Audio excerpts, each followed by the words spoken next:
குரங்கு ப்ரோ, உங்க ஸ்டைல்ல பிக் பாஸ் ரிவ்யூ பண்ணுங்க ப்ரோ. அட நிறைய பேர் இதை கேட்டீங்கப்பா. சரி வாங்க சும்மா கிருட்டுன்னு முடிச்சிடலாம்.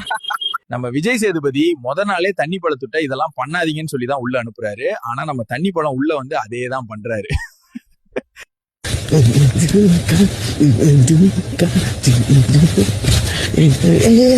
பிக் பாஸ் ஸ்டார்ட் பண்ண முதல் நாள்ல இருந்தே பிக் பாஸ் ஹவுஸ்ல உள்ள எல்லாரும் நம்ம தர்பூசணிய 4 பக்கமும் உரிக்க ஆரம்பிச்சிட்டாங்க. பாக்குறதுக்கே கொஞ்சம் பாவமா தான் இருக்கு.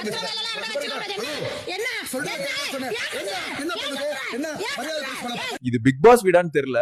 இன்ஸ்டால உள்ள பாதி மெண்டலுங்க பிக் பாஸ் வீட்டுக்குள்ளதான் இருக்குங்க. என் தலைவி அமலா ஷாஜி இல்லன்னு தான் ஃபீலிங்கா இருக்கு. எனக்கு பிடிக்காதவங்கள்ட்ட நான் ஒதுங்கி இருக்கணும்னு நினைக்கிறேன் தவிர யாருக்கிட்டையும் குறை கண்டுபிடிச்சு அவங்களோட சண்டை போடணும்னு நினைக்கல. பட் நான் ஒரே ஆளை வந்து பாத்தீங்கன்னா டார்கெட் பண்றாங்க. என்னதான் ஒரு பக்கம் தர்பூசணியை போட்டு ஜூஸ் பிழிஞ்சாலும் அது ஒரு மேட்டரா எடுத்துக்காத நம்ம தர்பூசணி ஒரு தனி உலகத்துல வைப் பண்ணிக்கிட்டு இருக்காரு.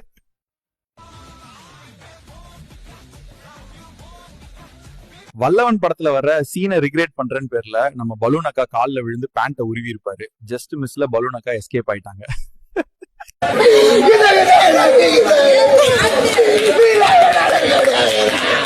ஃப்ரேம பாருங்க ஜி. ஒரு செகண்ட்ல இது விஜய் டிவியா இல்ல டிஸ்கவரி சேனலான்னு மறந்து போயிரும். தண்ணி பழத்தை புழிஞ்சு ஒரு கூட்டம் ஃபேமஸ் ஆகலாம்னு சுத்திக்கிட்டு இருக்கு. ஆனா அவங்களுக்கு தெரியல தர்பூஸ் உங்ககிட்ட மாட்டல, நீங்க தான் தர்பூஸ் கிட்ட மாட்டிட்டீங்கன்னு. கைஸ், இந்த பிக் பாஸ் சீசன் எப்படி இருக்குன்னு சொல்லுங்க. இந்த வார எலிமினேஷன்ல யாரு எலிமினேட் ஆவாங்கன்னு கிருட்டுன்னு கமெண்ட்ல சொல்லிட்டு போங்க.